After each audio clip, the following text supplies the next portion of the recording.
Alright, so this is going to kind of be more of a informational video than, say, an installation video, because I'm not going to use this pump.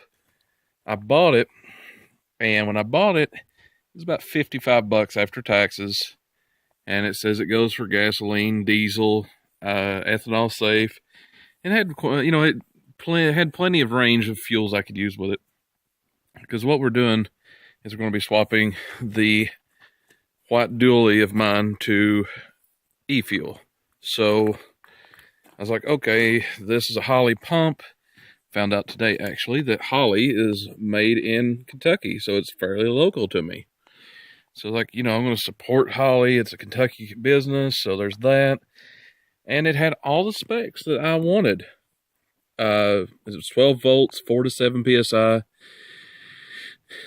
Except for the problem of this. I didn't know what this was referencing at first.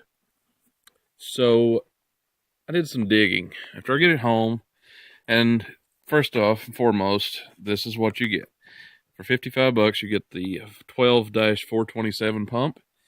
And that pump comes with the pump, which has your leads on it. One already has a ring terminal on it for ground.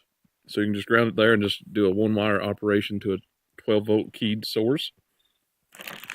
Comes with the old carb-style screw-in filter, 2 nuts, 2 bolts, and then a barb fitting over here for the other side. So when you put it in, the flow is this way, as indicated right there. So you would put your filter on here, it would pull through, and be good to go. The problem with this is there's 2 different types of pump. You've got either pushers or pullers. Pushers, such as this one, has to be right on top of the tank and pushes the fuel all the way up to the engine.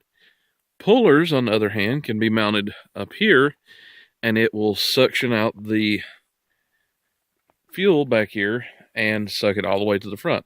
The facet pumps that I'm apparently going to have to get can do, I think, 11 feet of suction before they start getting problems with them. So there's all of that. Now, this is suffice to say that if I wanted to run this pump, I could. It needs a filter and a water separator. It won't say that here, but where it's diesel, you need the water separator on there before it hits this pump. This filter won't last long, I would almost guarantee, so you would want to do some kind of pre-filtration setup before you hit your pump so that particulate matter in your diesel fuel doesn't gum up the pump and burn it out. So there's also that. I don't like that aspect of things. But yeah, if you're going to, unless you've got a flatbed and you got plenty of room, or you're just doing this as a one-time operation, I wouldn't recommend this pump for e-fuel for an IDI, on the basis of what I just said.